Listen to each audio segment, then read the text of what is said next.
Hi again. I've got a great book for today. This is one of my favorite books. It's very funny.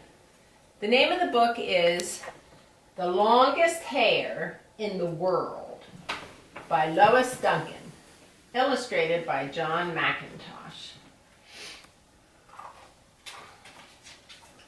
The longest hair in the world.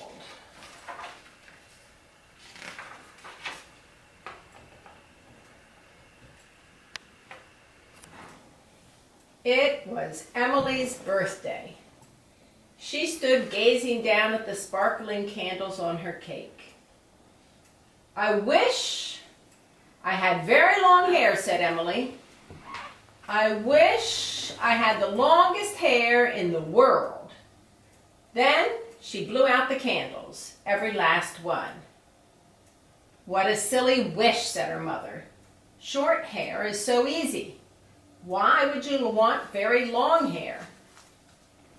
"Our class is having a play," Emily told her. "The girl with the longest hair will be the princess." "There are lots of long-haired girls in your class," said her father. "Your hair can't possibly grow longer than theirs that fast." "You can never tell," said Emily. When Emily woke up the next morning, her hair was down to her shoulders. 2 days later, it was down to her waist. By the end of the week, Emily had the longest hair in the class. "Emily will be the princess," said the teacher. "The rest of you long-haired girls will be ladies in waiting. The short-haired girls will be pages, and the boys will be dragons."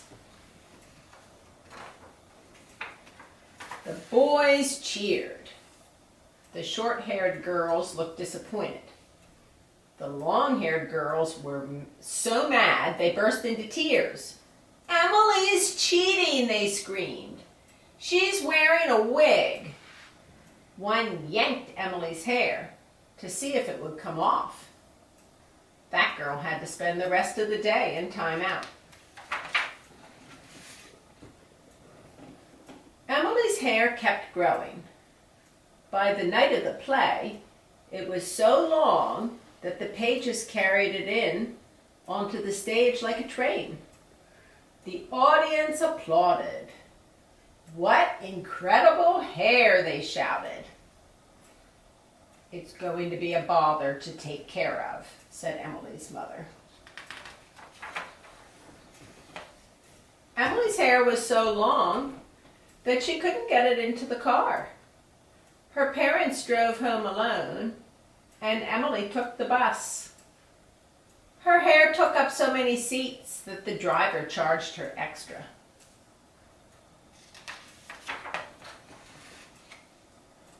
The next day, Emily's father traded their car for a convertible. This red car is the convertible. A convertible is a car where you can fold down the roof. Now Emily's hair could stream out behind it. Other drivers pulled their cars off the road. They didn't want all that hair to get stuck in their windshield wipers. Emily had fun trying out hairdos. Sometimes she wore braids, and the braids so long it could be a jump rope. Sometimes she wore curls. When Christmas came, she made her hair twinkle. "We don't need a tree," bragged her father. "We have Emily." But as Emily's hair kept growing, it began to cause problems. When she went to bed, there was so much hair in the bedroom that her parents couldn't get in to kiss her goodnight. "This hair must be trimmed," exclaimed her mother. "A mother has to be able to kiss her own child."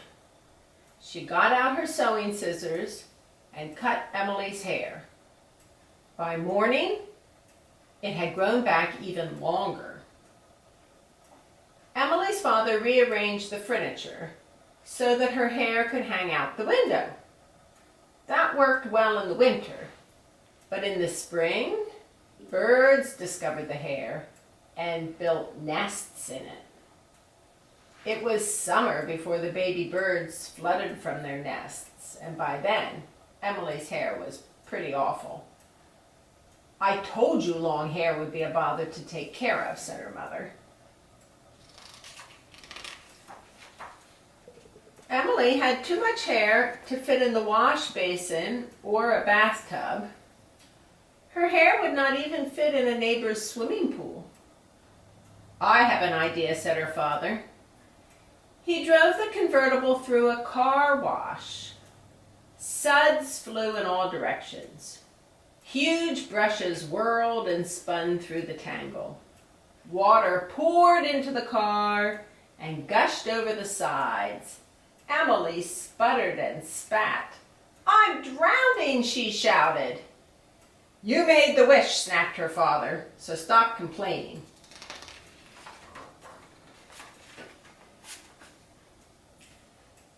Emily spread her hair out on the lawn to dry. A man from the gardening service came to rake out the snarls. "That was a hard day's work," he grumbled at quitting time. Emily's hair continued to get longer. In autumn, it collected red and yellow leaves. When the leaves turned crunchy and started to smell funny, Emily's father drove her back through the car wash. Emily found out that having long hair could be lonely.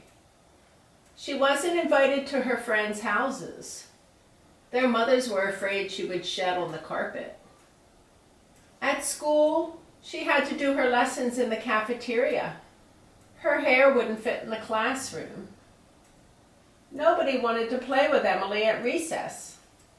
Her hair got looped in the swings. It got tangled in the jungle gym. And when Emily got on the seesaw, her end of the board stayed down, no matter how many people piled on the other end.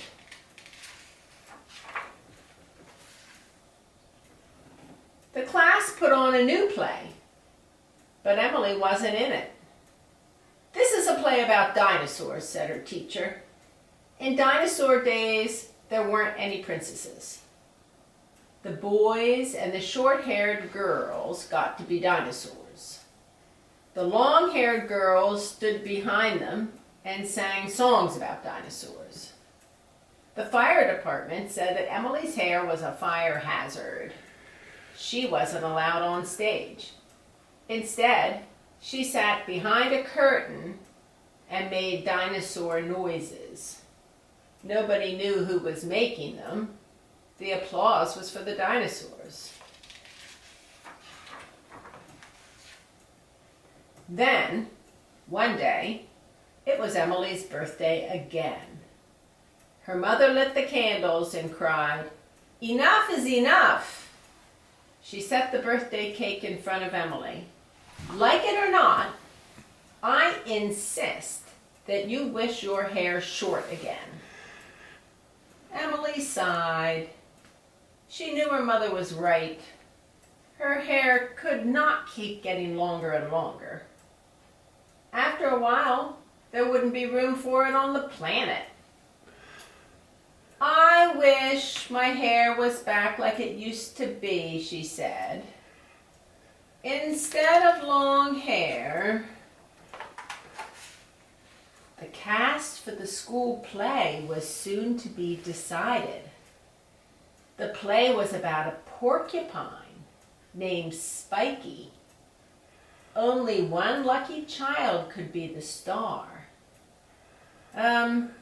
"Instead of long hair, I wish," Emily closed her eyes, "I wish I had quills. I wish I had the longest quills in the world." Her father and mother screamed, "Don't!" But before they could stop her, Emily blew out the candles. Every last one. Quills. Let's see. Look at Emily.